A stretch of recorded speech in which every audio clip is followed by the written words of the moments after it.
Hey guys, today I'm going to tell you how to transfer a TikTok account to another phone.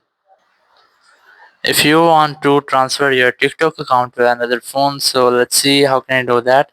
You have to simply open up your TikTok app, and here you have to tap on your profile in the bottom right corner, then tap on three dots in the top right corner.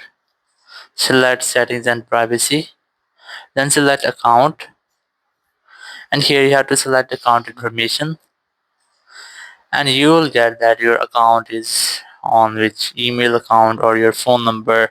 So once you have checked that, you just have to log in with same email account or Gmail account on your second phone. So let's see how can you do that. So once you have looked, you have to open up TikTok on your second phone. So here you have to open your TikTok app, and you will get this type interface that you have to log into your TikTok account. So you must have to select the same account. It might be on your phone number, your Apple account, Facebook, or your Gmail account. So you must have to select the option, and I'm going to select my Google account, and here you have to select continue. Once you have that, you have to select your same account here.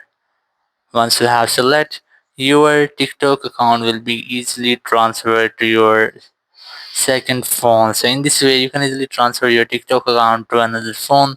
Thank you very much for watching the video. Until next video, bye bye.